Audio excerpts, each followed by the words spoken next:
want to create a more colourful sound on your guitar, perhaps you're performing with more than one guitar and you want some variety in the second guitar part. You don't just want to duplicate the original, or you're recording a second guitar track and you want that to be a bit extended, a bit more colourful than the original, or perhaps you're interested in expanding your fingerpicking and strumming potential, then top string triads are a really useful way to do that. We're going to look at how to employ those on the guitar to create various sounds, but first of all, let's just look at what a triad is.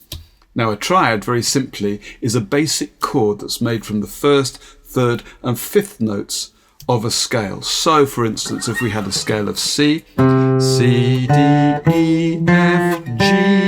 Now, if we take the first note, we're going to call that the root of the chord, C, the third note, E, and the fifth note, G. Well, that gives us a triad of C major. Now, you should see a guitar neck coming up on the screen now, where all the C's and E's and G's are plotted out on the top three strings, and you can actually see how they're grouped. So we're going to go through those different groupings, those various positions, and see how we can use them to create interesting, colourful sounds. So let's start by playing a triad of C in the right order, as it's called. So that is having the root at the bottom, the third is going to be on the second string, and then the fifth is going to be on the top string. So C on the third string is going to be here on the fifth fret. Then E right above it on the fifth fret of the second string, and then G above it on the third fret of the top string. That is what's called a root position triad. If I move it up a couple of frets, well, now I've got a chord of D, a very simple D triad, or an E, or an F, or a G. And as long as I know the names of the notes on the third string, I can create a root position triad on the top three strings. In fact, it comes from the top three strings of an A shape. A simple cowboy chord of A is going to give me root 3, 5 on the top three strings, and as I move them up, obviously I need to fret a note on the top string too. So there's my C. If you look at the opening of Annie's song by John Denver, for instance,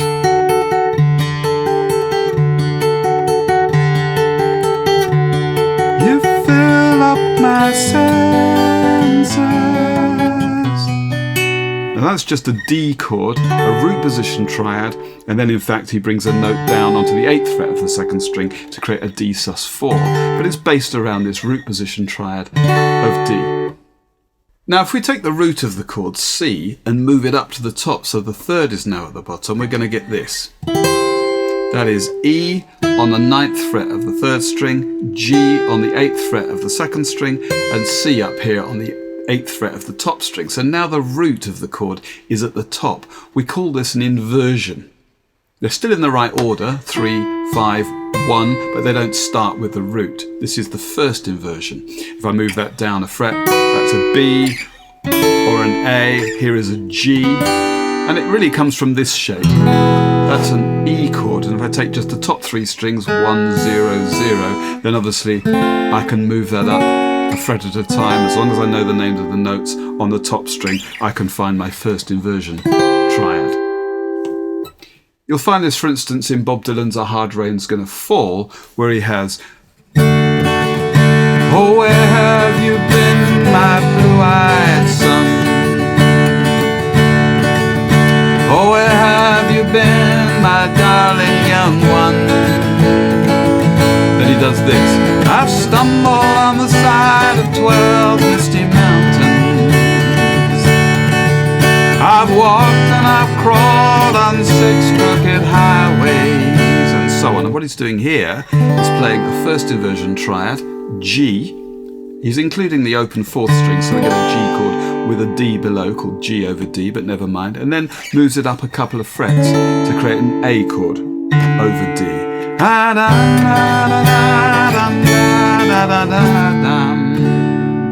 For instance. And I did an arrangement of Elton John's Your Song in this series of books for music sales a while ago. I can't remember which book it's in, but again we have the same thing. First inversion triad up on the 3rd fret and then 5th fret.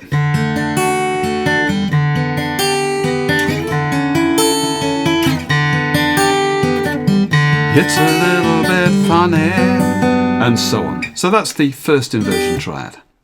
Now if we take the bottom note of the triad, which now is the third, and move that up to the top, we're left with a fifth at the bottom, and we've got what's called the second inversion triad. And we can very simply play that here, because it's the top three strings of a straightforward C shape. Of course, if you are used to playing a D chord, you'll understand that these top three strings are in the same relationship: 0, 1, 0 for C, and 2, 3, 2 for D. Move that any way you like. You'll often see this as a G chord up here, or an A chord. Of course, if you move it up to the 12th fret, again, you've got a C. You think of this maybe as a D shape, if you like, but that's the second inversion triad. In Supertramp's Give a Little Bit, at the very end, we get this.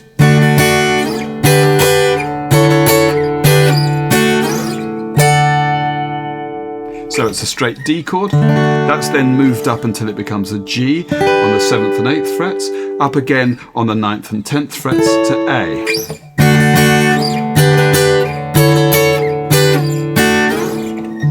And right at the end, that D shape is moved up 12 whole frets, so we've now got on the 14th and 15th frets another D chord an octave higher than normal.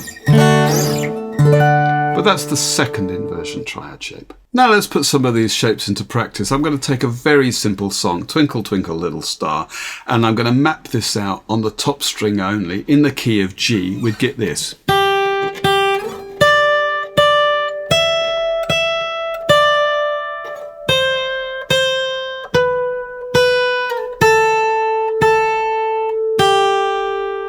Now we need to add the chords to that, and then find the appropriate inversion of our triad so that the melody note we want is at the top of that chord. Now straight away I know we begin with a G over a G chord, so I want the inversion that gives me the root at the top, which is the first inversion.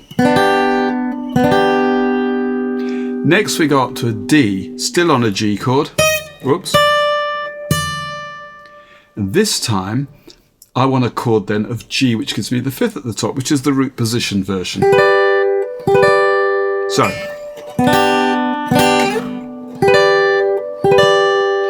then I have an E over a C chord. The E is the third of C, so I need the second inversion shape. Back to the root shape, the G.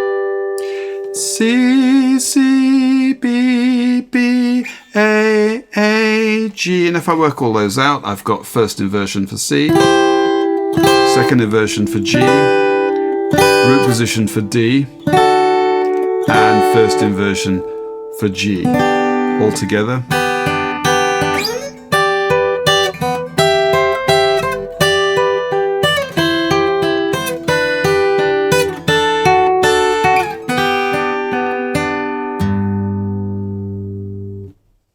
Now, to create minor chords, the only difference between a major triad and a minor triad is that the third of the chord is a fret lower, a semitone lower in a minor chord than it is in a major chord. So let's look at our shapes one at a time, starting with the root position shape. So here's a C, C, E, G. The third is on the second string at the 5th fret,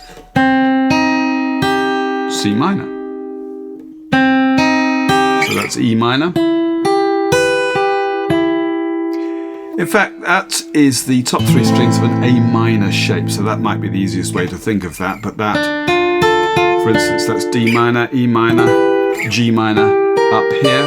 So that's the root position triad for a minor chord.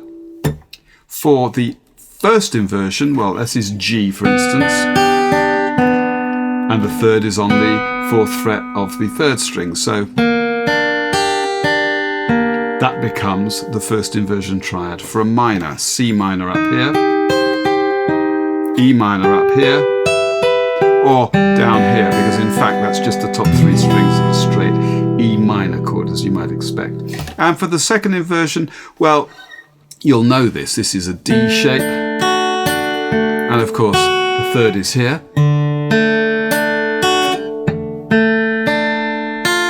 Now it's a D minor shape, and that's it. That's the second inversion triad for minor. There you go. There's F sharp minor, or A minor right there. So you might think of that as a D minor shape. Likewise, if I want to add sevenths to the chord, I can do, probably by moving the root down. Now, assuming that the part you're creating is on top of an existing guitar part or a keyboard part or a bass part where the root's already there, perhaps you can sacrifice the root. Let me show you what I mean. Here's a straight root position triad of C. And if I move that C down a fret, effectively now I've got C major 7. If I can put the C in the bass, you'll see what I mean. So that's a nice way of playing the top notes of a C major 7. I'm sacrificing the root. C major 7 is there. You'll notice, of course, it's identical to E minor because that's what those notes E, G, B actually make. And the more of this you do, the more you change the notes, the more interesting the harmonies you want to create, the more you'll find that you're recycling existing shapes with other names.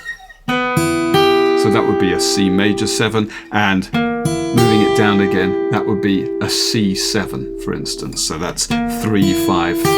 That's quite a nice way of playing a C7 rather than just kind of hacking out the same old shape. I'll do one more. I mean, there are lots of these, obviously, and you want to go and find these for yourself. A straight D chord.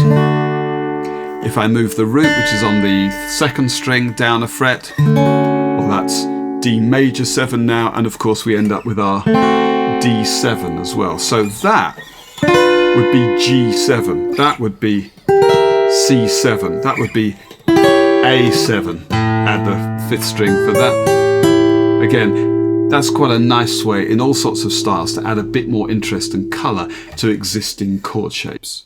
There's a really good example of this kind of stuff in a rhythm guitar part of Bob Marley's I Shot the Sheriff. We get this. Now that's just the top 3 strings fretted at the 3rd fret, which creates a G minor. That's a first inversion shape for G minor. Then we go to this, which is a root position shape for C minor. So altogether we'll get I shot the sheriff, but I did not shoot the deputy.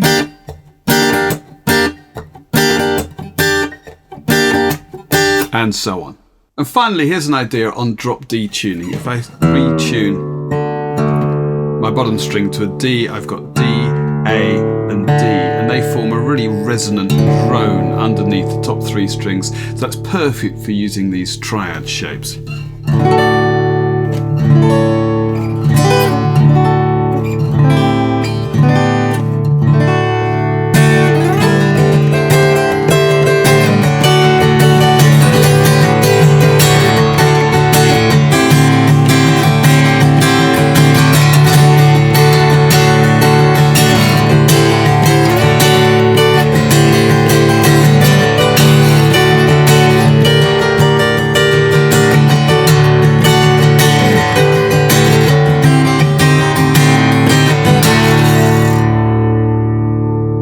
String triads.